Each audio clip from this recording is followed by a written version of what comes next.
What's up, guys? Pete, Krank.com. Hope you guys are doing fantastic. I disappeared for a second. So I was thinking about a little lie that I was told. It was a lie told by my parents. It was a lie told by my teachers. It was a lie. There's a bunch of lies you're telling me, and they used to tell me that if I didn't finish my food, then I would be wasting it because there's starving kids in other countries. There's starving kids in Africa. There's starving kids in fucking Bumblefuck.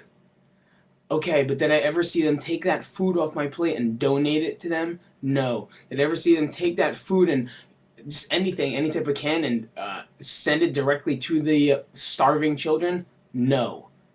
Okay, so don't tell me the lie and use that excuse that you're setting this pattern in front of me. You're setting a pattern of telling me that if I don't finish my food, I'm going to be killing somebody in another country. Or if I don't finish this food, I'm going to feel really guilty about these kids if I gave a shit.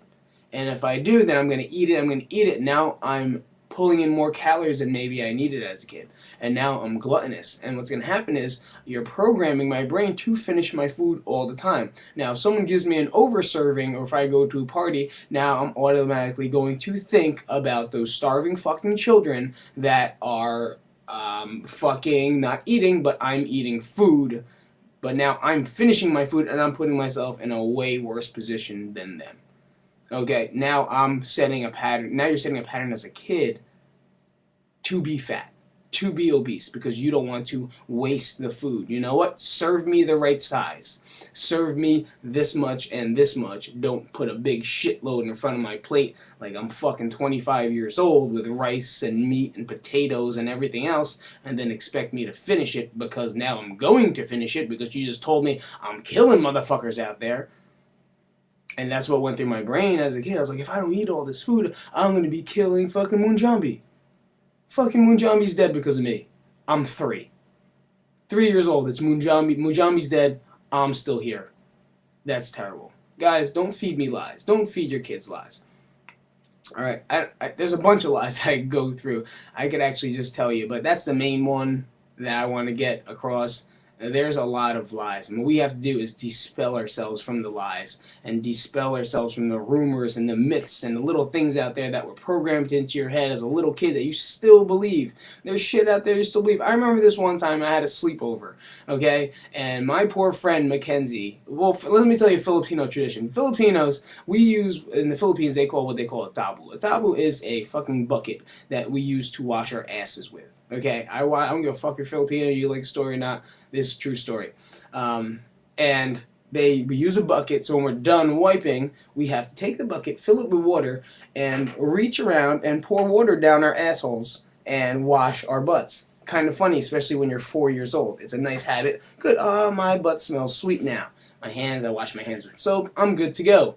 Shit's off my ass. Funny when you have a sleepover and you do this repetitively every night because your parents tell you that you have to do this before you go to sleep, that this poor kid who was white as shit, I forced him to wash his asshole, okay? It was first grade. I was like, Mackenzie, you ever use a tabu? And he was like, what the fuck are you talking about, little man? I was like, listen, Mackenzie, you fucking great American hero looking motherfucking curly-haired blonde kid with dirty feet. I was like, get over here. This is what you do. So I pulled my pants down, and I sat in my toilet. I filled up this bucket, and I continued to wash my ass. While Mackenzie sat there appalled. I don't know if I ever saw Mackenzie again. He never slept over again. He might have told his mom. I'm not friends with him anymore. I don't know where he's gone from then. I wonder if he still remembers this day that a little fat Asian kid with no shirt and shorter shorts than I wear now was teaching him how to wash his asshole. The human bidet teacher. That's me. Okay? And I continued to wash my ass, and it was like, if you don't do this, then you're fucking going to smell like a dirty mugger. I don't know why we have to do it, but that's one thing they have to do. And I don't know why I told you that story, but I just thought that was funny because that was in my head at the moment. So remember, don't feed your kids with guilt. Let them choose the patterns. Let them eat the food, especially for yourself. Don't feel bad about your guilt programming or whatever you have in your head that you feel bad for the food that's being wasted. It's not being wasted. Save that shit. this shit's going too long, and my brain's fucked up because I went running already. I did my workout. I did a sandbag carry. Fucking did stretching. I did mobility. I did my fake ass yoga. I'm out of this piece. Cranks.com. This shit was taping.